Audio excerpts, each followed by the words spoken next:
দেখছেন স্বপ্নধারা নিউজের এক্সট্রা সহযোগিতায় আলোক হেলথ কেয়ার অ্যান্ড হাসপাতাল।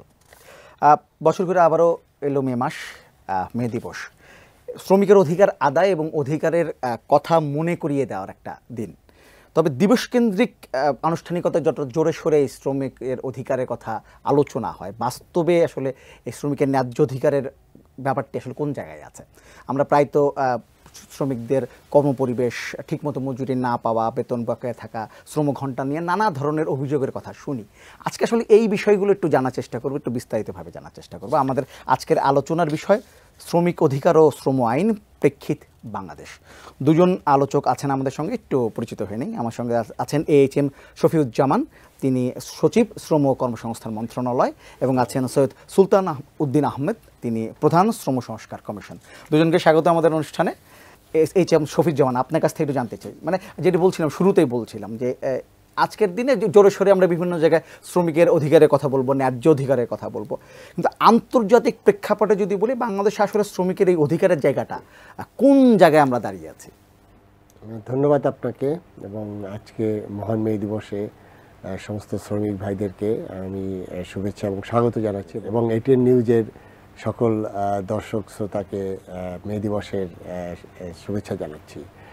আপনি যে বিষয়টি বললেন, আমরা এমন একটি প্রেক্ষাপটে দাঁড়িয়ে আছি যেখানে ঠিক এই মুহূর্তে, যেহেতু আপনারা জানেন যে 5ই আগস্টের অভ্যুত্থানের পরে আমাদের একটি নতুন বাংলাদেশ, এবং এবারে আমাদের মে দিবসের স্লোগানটাই এটার সাথে সম্পৃক্ত করে করা হয়েছে, শ্রমিক মালিক একই সাথে গড়ব এ দেশ নূতন করে। অর্থাৎ যে আমরা সামনের দিকে একই সাথে যাব সেটাই। এবং আমাদের যে বিষয়টি আছে যে এই শ্রম আইন, এটি এমন একটা আইন, এটি কিন্তু যেমন শ্রমিকদের অধিকারের বিষয়টা আছে এবং মালিকদেরও কিন্তু প্রোটেকশনের ব্যাপার আছে, এবং এই বাংলাদেশের এই একমাত্র আইন আছে যেটি আসলে এইটার যে প্রসেসটা সেটা কিন্তু মালিক এবং শ্রমিক দুই পক্ষকে নিয়েই সরকার এই আইনটা তৈরি করে, এবং সেটি 2006-এর আইনটা, এটা অ্যামেন্ডমেন্ট হয়েছিল এবং আমরা এখন সর্বশেষ অ্যামেন্ডমেন্ট পর্যায়ে আছি। এখন এটি এই আইনটার সাথে আরেকটি সম্পৃক্ততা আছে যে আন্তর্জাতিক প্রেক্ষাপট, এবং মে দিবস আপনারা জানেন 1886 সনে শিকাগোতে 8 ঘন্টা মজুরি শুধু দাবি নয়, সেখানে ন্যায্যতার দাবি ছিল, সেখানে তাদের কর্মপরিবেশের দাবি ছিল, এবং এই দাবিগুলো নিয়েই কিন্তু আসলে আন্তর্জাতিকভাবে যে মে দিবস পালিত হয়। এখানে যে ফোকাসটা সেটা হলো যে শ্রমিকের অধিকারের পাশাপাশি তাদের যে ডিগনিটি, অর্থাৎ তারা যে একজন মানুষ এবং তাদের যে ফান্ডামেন্টাল যে রাইটসগুলো আছে সেই কথাগুলোই কিন্তু এখানে রিফ্লেকশন হচ্ছে।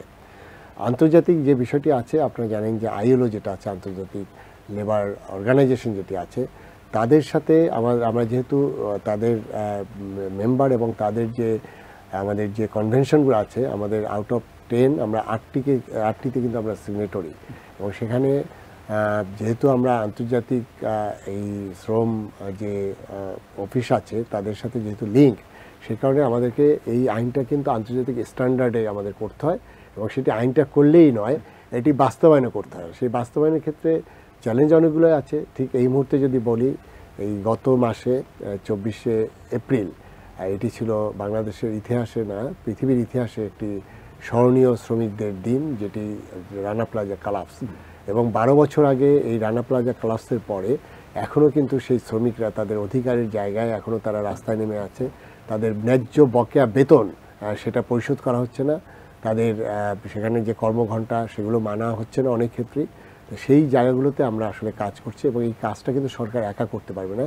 সেখানে যেমন শ্রমিক লিডাররা যারা আছেন তাদেরও যেমন সম্পৃক্ততা আছে, একইভাবে আমাদের মালিক পক্ষকে এগিয়ে আসতে হবে, এবং সেখানে আমাদের আন্তর্জাতিক পর্যায়ে যেটা আছে, বিশেষ করে আমাদের ILO, এর পাশাপাশি আমাদের ইউরোপিয়ান ইউনিয়নের কিছু কমিটমেন্ট আছে। ইউরোপিয়ান ইউনিয়ন আপনারা জানেন যে ন্যাশনাল একটা অ্যাকশন প্ল্যান দিয়েছেন, সেটা অনুযায়ী আমাদের কাজ করতে হচ্ছে, এবং ILOর যেটা আমাদের আছে যে তাদের রোডম্যাপ, সেই রোডম্যাপ অনুযায়ী আমরা কাজ করছি।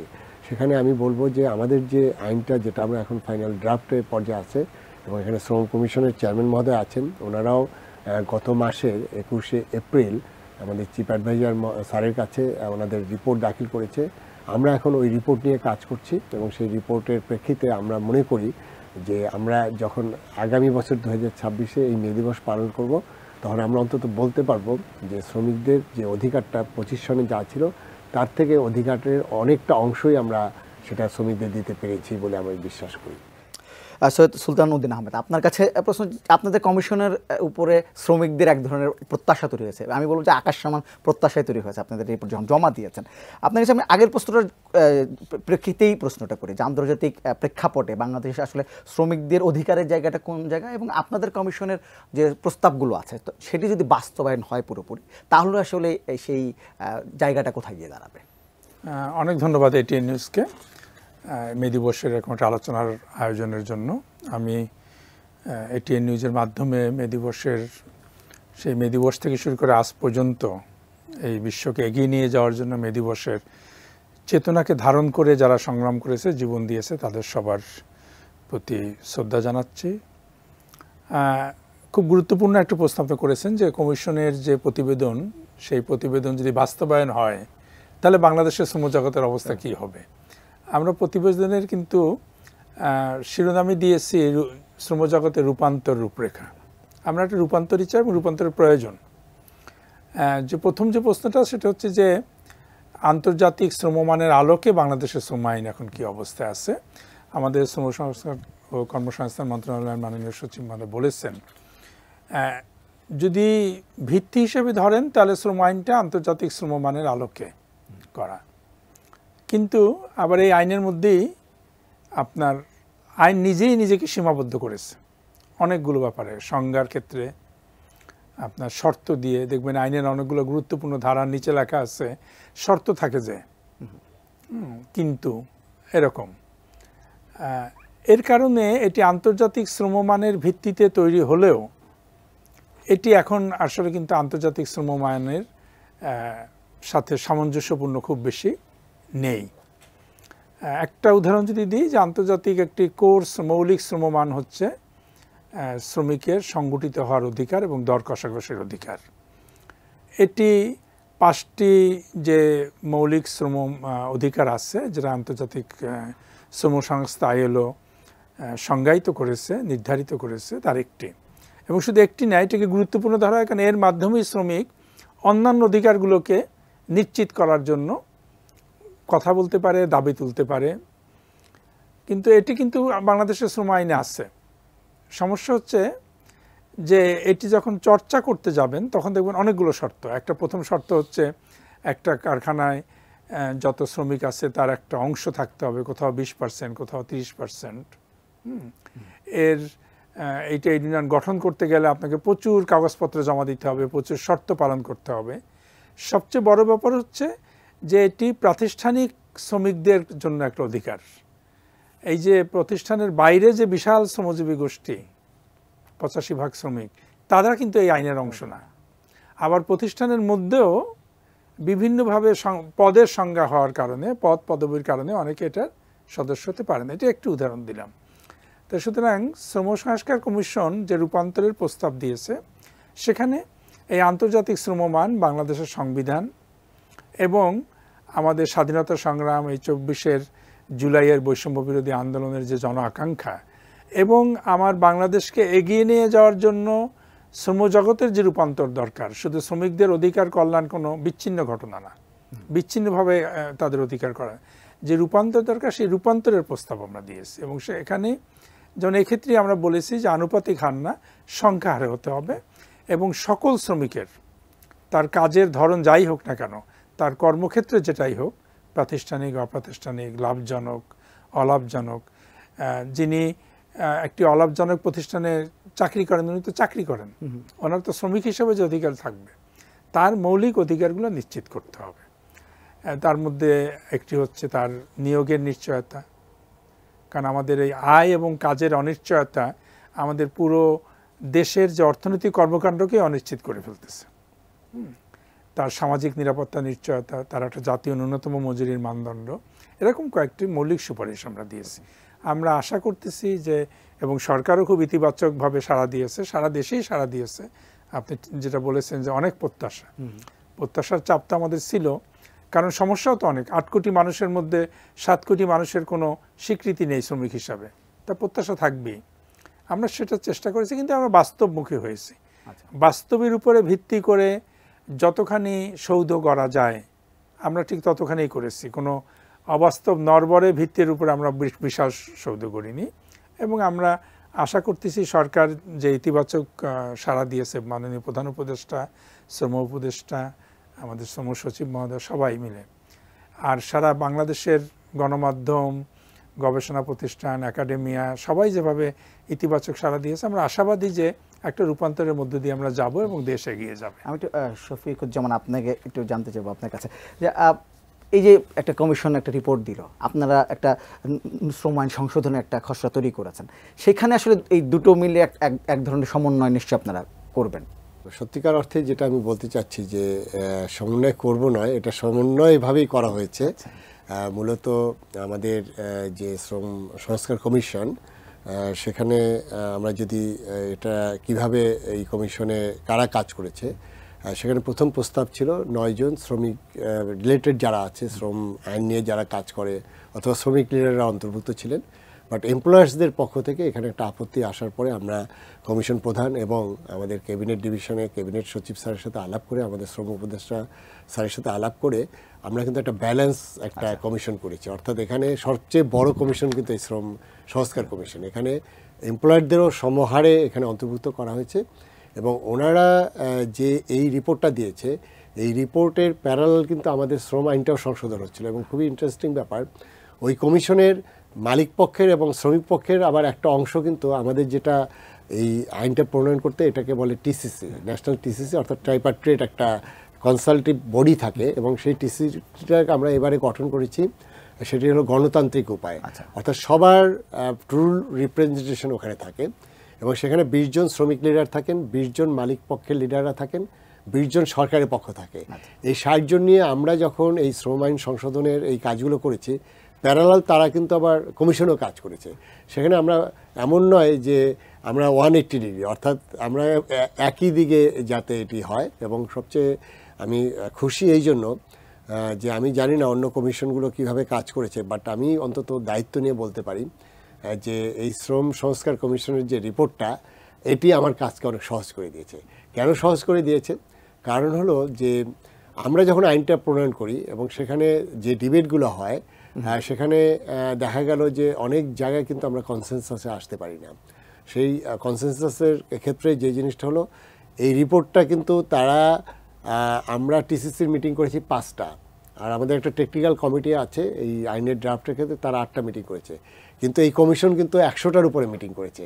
এবং আমরা তো ঢাকায় বসে আমরা ডেকে এইগুলো করেছি আইনের, কিন্তু ওনারা কিন্তু প্রত্যন্ত এলাকায় প্রতিটা সেক্টরকে টাচ করেছে। যেটা সুলতান ভাই বলছিলেন, আমাদের প্রায় 7.5 মিলিয়ন মানে 7.5 কোটি, আমাদের 75 মিলিয়ন মানে 7.5 কোটি আমাদের কিন্তু শ্রমিক। এই শ্রমিকদের মাত্র 15% আমাদের কাভারেজে আছে, অর্থাৎ যেটা ফর্মাল সেক্টর, আমাদের আরএনজি সেক্টর বা লেদার সেক্টরের মতো ফর্মাল সেক্টর। কিন্তু এই ফর্মাল সেক্টরের বাইরে বিশাল এক শ্রমিকরা কাজ করে। বিশেষ করে আপনি যদি বলেন হোম বেসড ওয়ার্কার, আমাদের গৃহকর্মী যারা আছেন, ইভেন আমাদের যারা কৃষি শ্রমিকরা আছেন, আমাদের যেগুলো আছে দেখেন ওই যে ছোটো ছোটো লেদ মেশিনে বা এই ধরনের যে যারা হ্যাজার্ডার কাজ করে, নির্মাণ শ্রমিক, এরা কিন্তু এই নেটের বাইরে। এখন যে বিষয়টি আসছে যে শ্রমিকদের যে সংজ্ঞা, সেখানে একটা বেসিক একটা বিষয় আছে, আমরা কতটুকু এই সংজ্ঞাটাকে এক্সপ্যান্ড করব। এখন যদি বলা হয় যে আপনি আন্তর্জাতিক মানের ওখানে কতদিনে পৌঁছাবেন, সেটা কিন্তু আমাকে স্টেপ বাই স্টেপ যেতে হবে, আমি গ্র্যাজুয়ালি আমাদের আগাতে হবে।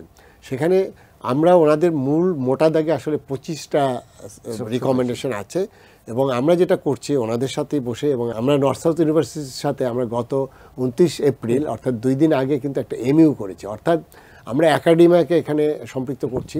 এবং আমরা যেটা করতে চাচ্ছি সেটা হলো যে এই যে কমিশন রিপোর্ট, এটাকে শ্রম অধিকারের যে বিষয়গুলো আছে, শ্রমের আমাদের যে ন্যাশনাল ওয়েজ পলিসি থেকে শুরু করে, ইন্স্যুরেন্স থেকে শুরু করে, শিশু শ্রম থেকে শুরু করে, আমাদের মাতৃত্বকালীন, এই প্রতিটা বিষয় আমরা কতটুকু কাজ করে কোন দিকে যাব, সেই কাজগুলো কিন্তু একটা ম্যাট্রিক্স আকারে এবং টাইম বাউন্ড করব।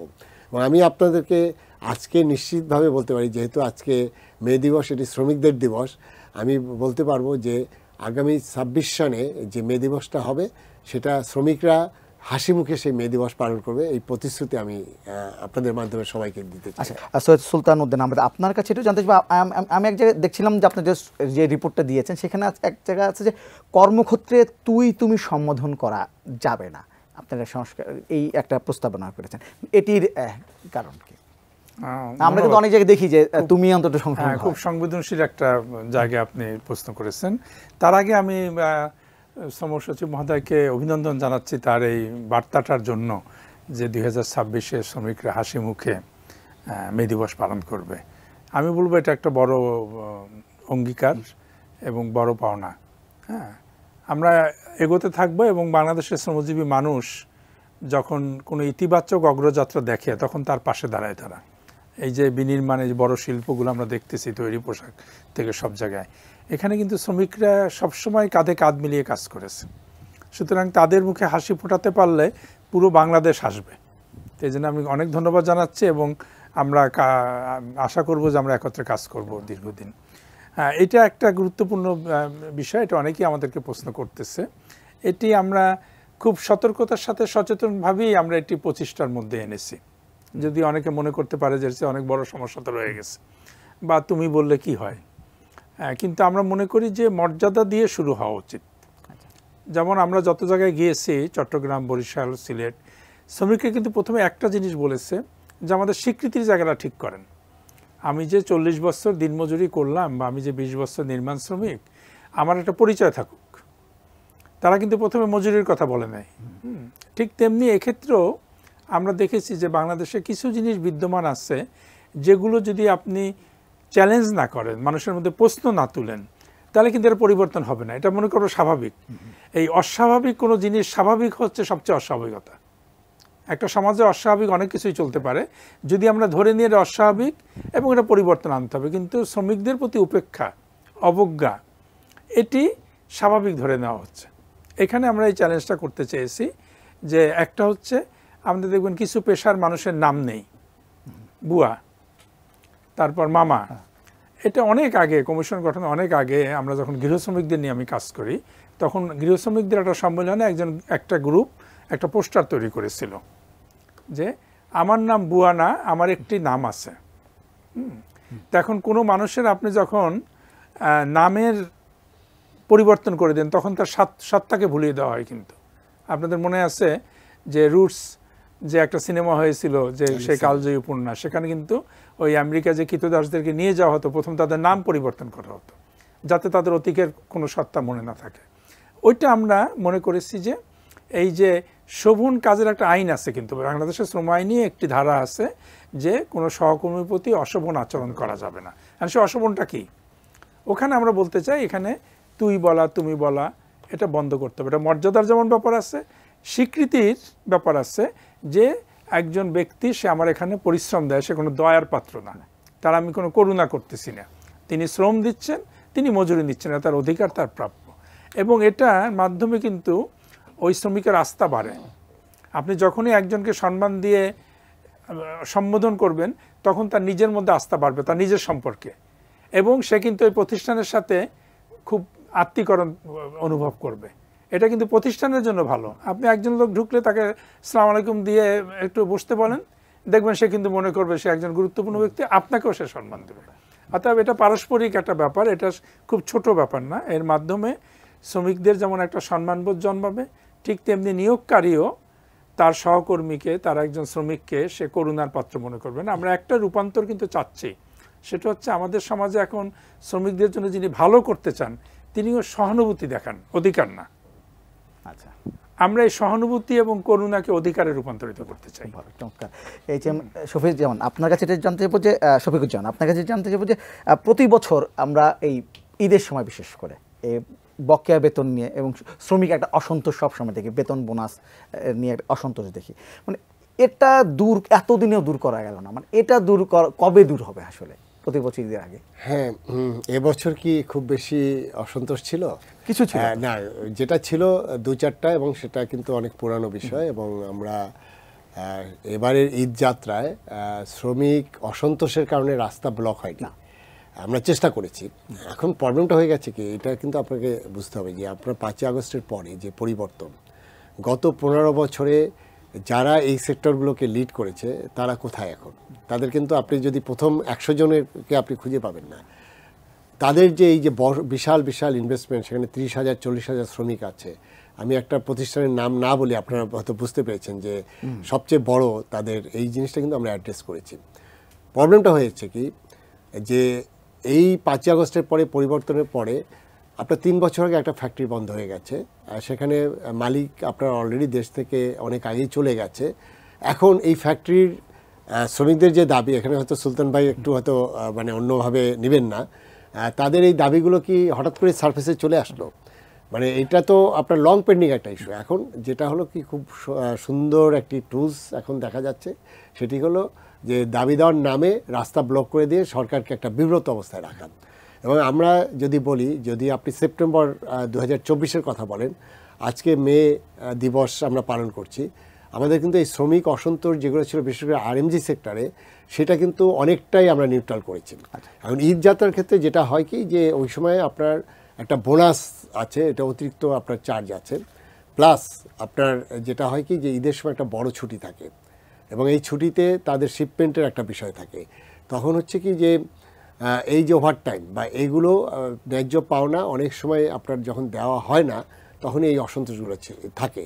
এখন আমাদের যে জিনিসটা হলো যে আমাদের শুধু শ্রমিকদের ন্যায্য পাওনার ইস্যু না, আমাদের কিন্তু একটি 28শে এপ্রিল আরেকটি দিবস ছিল, সেটা সেফটি এবং হেলথ ইস্যুর দিবস, যেটাকে অস দিবস বলে, এবং সেটাও কিন্তু আমরা আজকে একদিনে পালন করছি, বাট ওদিনও আমরা সেলিব্রেট করেছিলাম।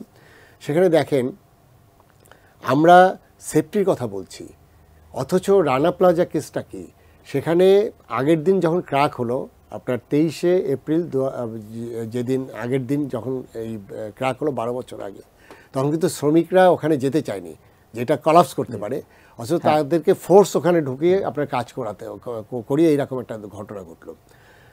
আমি যদি সেই রানা প্লাজা থেকে আজকে যে 12 বছর জার্নি, হ্যাঁ এখানে অ্যাচিভমেন্ট অনেক আছে, অর্থাৎ আমাদের এই বিশেষ করে এক্সপোর্ট ওরিয়েন্টেড গার্মেন্টস ফ্যাক্টরি, এটা কিন্তু একটা টোটালি কমপ্লায়েন্সের মধ্যে আসছে। আমরা যে শোভন কর্মপরিবেশ যেটা বলে আমাদের যেটি আছে কনভেনশন 155 বা 187, সেখানে যে বিষয়টি আছে আমাদের কিন্তু যেগুলো হলো আমি বলবো যে আরএমজি সেক্টরকে কিন্তু অনেকটাই আমরা করতে পেরেছি, কিন্তু অন্য সেক্টরগুলো যেগুলো নেটের বাইরে আছে সেখানে যেমন হ্যাজার্ডিয়াস যে কাজগুলো আছে সেটা করতে পারিনি। সেক্ষেত্রে আমাদের যেটা দরকার সেটি হলো যে মালিকের অংশগ্রহণ যেমন লাগবে, এখানে শ্রমিকদেরও সেই আচরণটা করতে হবে। এখানে সুন্দর ভাই বলেছেন যে ট্রেড ইউনিয়ন রেজিস্ট্রেশনে অনেক ক্ষেত্রে ম্যানিপুলেট হতো এবং সেখানে যে প্রভাব ছিল বিশেষ করে মালিক পক্ষের, আমরা কিন্তু এটাকে অনেক ইজি করে দিয়েছি। সেখানে যেটা আছে যে আমাদের ফিজিক্যাল ইন্সপেকশন বাদ দিয়েছি, সেখানে তাদের যেটি আছে যে একটা তালিকা দিতে হবে এনআইডির সাথে, এগুলো কিন্তু আমরা অনেকগুলো এলিমিনেট করে দিয়েছি এবারকার আইনে। ইভেন আমরা এটাকে ডিজিটাল ট্রান্সফরমেশনে নিয়ে যাচ্ছি, অর্থাৎ এবং যেটা আছে যে যেটা একটা থ্রেশহোল্ড ছিল যে 20%, এটা ছিল 30% থেকে 20%, সেটাকে আমরা পার্সেন্টেজের বদলে আমরা কিন্তু সংখ্যায় নিয়ে আসছি। অর্থাৎ আমাদের নতুন যে বিএলএ হবে সেখানে কিন্তু এটা সংখ্যার হিসাবে হবে, হয়তো 20 জন বা এরকম আমরা প্রপোজ করছি। তাহলে কি যাবে যে আপনার ট্রেড ইউনিয়ন রেজিস্ট্রেশন আপনার ইজি হবে। এখন ওইখানে যে কালেকটিভ বার্গেনিং, সেখানে আমি বলবো যে এখানে সুলতান ভাইও যেহেতু বিলসেও কাজ করছেন এবং আমি আইএলও সহ অন্যদেরকেও বলবো যে আমাদের শ্রমিক নেতৃবৃন্দ বা তাদেরকেও কিন্তু আপনার প্রশিক্ষণের ব্যাপার আছে, অর্থাৎ তারা যে কালেকটিভ বার্গেনিং করবে সেখানে কি ইয়েলো ট্রেড ইউনিয়ন সেটা কি নিজের সুবিধার জন্য করছে কিনা, এই বিষয়টি কিন্তু দেখার প্রয়োজন আছে। এখন ধরেন আমাদের এই জায়গায় আপনার সুশৃঙ্খল বা এই জায়গায় যেটা শোভন পরিবেশ বা যেটাই আমরা বলি সেটা কেন করা দরকার, অর্থাৎ আমার ইকোনমির কিন্তু মূল জায়গাটা চালিকা শক্তি এখানে। শ্রমিক অসন্তোষ থাকলে আমাদের যত আমরা অর্জন বলি এগুলো কোনোটাই অর্জন কিন্তু সব বিসর্জনে চলে যাবে। এই কারণেই আমরা চাচ্ছি যে আমাদের আইএলওর যে স্ট্যান্ডার্ড আছে, আন্তর্জাতিক স্ট্যান্ডার্ড আছে, এবং আমাদের এই জায়গাটায় যতটুকু গ্যাপ আছে, আমাদের 2টা কনভেনশন যেটা বললাম যে আমরা ফান্ডামেন্টাল কনভেনশন বিশেষ করে অস্ট্রেলেটেড সেটা আমরা করি না, আমাদের 190C যেটা কর্মক্ষেত্রে আপনার অ্যাবিউজ যেটা হয়, এখন কর্মক্ষেত্রে অ্যাবিউজ এটা তো আমাদের একটা সামাজিক ব্যাধি হয়ে গেছে। দেখেন এই গত 1 সপ্তাহ আগে লামিয়া নামে একটা মেয়ে সুইসাইড করেছে, এটা তো আমাদের সামাজিক ব্যাধি হয়ে গেছে।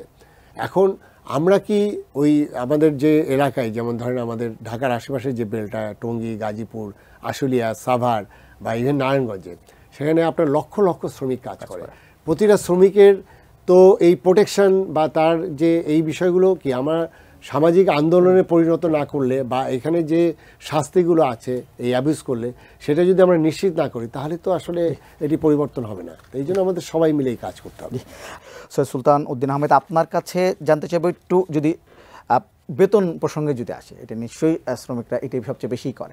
আপনার কাছে কি মনে হয় যে এই শ্রমিকদের বেতন আসলে কত বছর, আপনারা 3 বছর পর পর মনে হয় একটা সুপারিশ করেছেন, 3 বছর কেন, মানে বেতন বাড়ানোর ব্যাপারটা কি, এটা কি বেশি লম্বা হয়ে গেল কিনা? প্রথম হচ্ছে বাংলাদেশে মানে খুব উচ্চ মূল্যস্ফীতির দেশ। এখানে 5 বছর মানে বেতন অর্ধেক হয়ে যায় প্রকৃত মজুরি, সুতরাং এটি একটি বিবেচনায় রাখতে হবে। আরেকটি হচ্ছে এখানে কিন্তু মালিকদেরও একটা, বিশেষ করে আমাদের যারা বিদেশি ক্রেতা তাদেরও একটা সুপারিশ ছিল যে তাদের যে বিজনেস প্ল্যানটা যারা করে সেক্ষেত্রে যদি ওই মজুরি নির্ধারণের একটা আভাস পাওয়া যায় আগে থেকেই যে কত বাড়বে, তাহলে তাদের জন্য সুবিধা হয়। তো সুতরাং এগুলো ব্যবসা, আমরা কিন্তু কোনো কিছুই, যারা সচিব মহোদয় বলেছেন যে আমাদের তো এই কমিশনে তো মালিক পক্ষের প্রতিনিধি ছিলেন, শ্রমিকদের প্রতিনিধি ছিলেন, বিশেষজ্ঞরা ছিলেন, এবং আমরা কোনো ভিন্ন মত ছাড়াই কিন্তু সুপারিশটা প্রণয়ন করেছি। সমস্ত মৌলিক বিষয়ের রূপান্তরের সুপারিশটাই সবাই একমত হয়েছে। সুতরাং এটি মানে সবগুলো বিবেচনা করে শ্রমিকদের জীবনযাত্রা, আপনার প্রতিষ্ঠানের যে অর্থনৈতিক ব্যবস্থাপনা, কারণ 5 বছর পরে যদি হঠাৎ করে মজুরিটা একটু অনেক বেশি বেড়ে যায় তাদের জন্য সমস্যা হয়, এটি দেখা হয়েছে। আমাদের যে বৈদেশিক ব্যবসার যে আপনার সরবরাহ চেইন, সেটার বিবেচনা করা হয়েছে, এবং আমরা বলেছি যে প্রতি বছর যে বাৎসরিক বৃদ্ধিটা, এটিও মূল্যস্ফীতিকে বিবেচনায় রেখে ন্যূনতম 5 হতে হবে, 5%, ন্যূনতম, তার বেশি হতে হবে, এবং এটা বিবেচনায় রাখতে হবে। এটা ছাড়া কিন্তু হবে না, কারণ বিশ্ব এখন যাচ্ছে লিভিং ওয়েজে। আমরাও কিন্তু লিভিং ওয়েজের কথাই বলেছি। এখন কিন্তু ওই ফ্লোর ওয়েজ বা একদম ন্যূনতম ওইটা নাই কিন্তু, অর্থাৎ আপনি ক্যালোরি হিসাব করে ওই হিসাব করবেন যে আমার কত খাওয়া দরকার, না খেলে আমি বাঁচবো না, সেরকম মজুরি হিসাব করবেন, ওই অবস্থায় কিন্তু পৃথিবী নেই। আর বাংলাদেশ যেহেতু এখন উন্নয়নশীল দেশে কাতারে সামিল হচ্ছে, আর আমাদের যে গড় যে উন্নয়নটা হয়েছে, যেটুকু হয়েছে আমাদের, তাতে তো আপনি একজন মানুষের পরিবারকে শুধু ক্যালোরির হিসাবে মজুরি দিতে পারেন না। তার সন্তানের শিক্ষার ব্যাপার আছে, তার নিজের প্রশিক্ষণের ব্যাপার আছে, তার চিকিৎসার ব্যাপার আছে, তার সঞ্চয়ের ব্যাপার আছে। এটা আমরা ওই জন্যই বলেছি যে 3, আসলে হওয়া উচিত 2 বছর। আচ্ছা, এই জন্যই বলছি লম্বা হয়ে গেল। আমরা হওয়া উচিত 2 বছর, প্রতি বছর হলে আরও ভালো। আচ্ছা, কিন্তু এটা যেটা আমরা বলেছি যে আমরা কমিশন কোনোভাবেই একদম মানে নরবরে ভিতের উপরে সৌধ নির্মাণ করতে চাইনি, বাস্তবতার উপর ভিত্তি করে ধাপে ধাপে পর্যায়ক্রমভাবে আগানো যায় যে সেটা চিন্তা করেছি আমরা। HM শফিকুজ্জামান, আপনার কাছে জানতে চাইব যে আপনি বলছিলেন যে মালিক শ্রমিকের সুসম্পর্কের একটা বিষয়টা, যে আসলে যে কোনো বিষয় এই দুজনের আসলে সম্পর্কটা ভালো থাকতে হবে।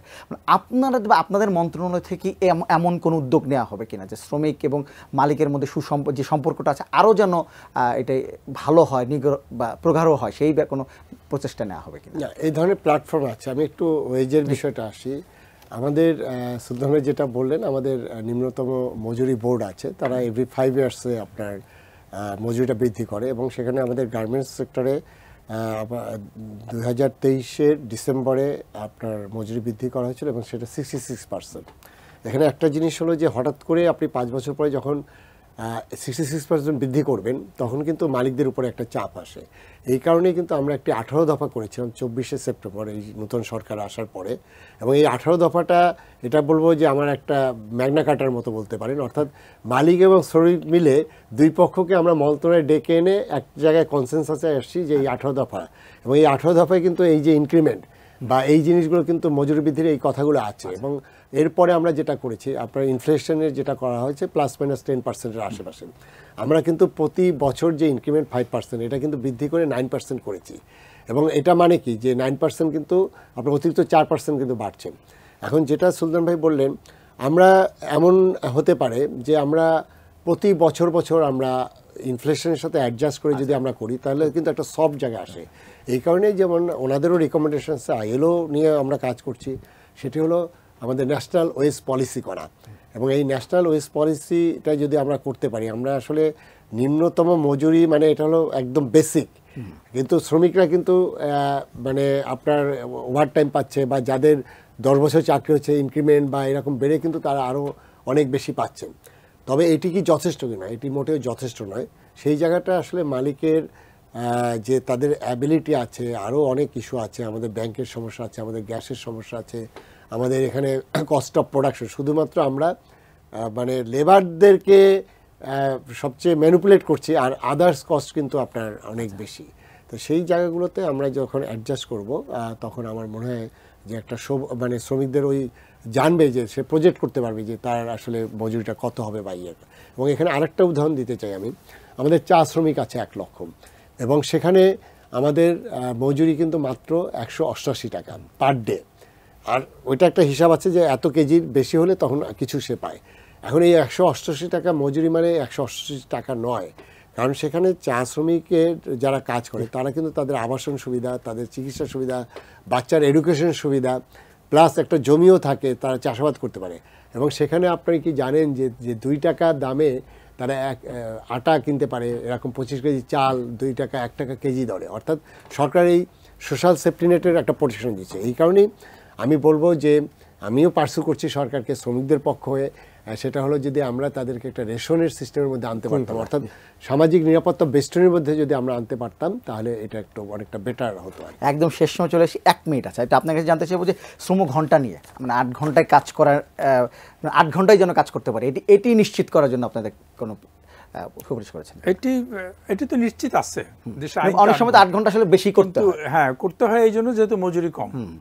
আপনি মজুরিটা যদি নির্ধারণ না করতে পারেন, 1 নম্বর। আর একটা হচ্ছে ব্যবস্থাপনারও ব্যাপার আছে। যেমন অনেক কারখানাই আছে যেটা হওয়া হচ্ছে 2 শিফট, কিন্তু সেখানে ওই যে 10-এ 14 ঘন্টা 12 ঘন্টা করে ফেলে।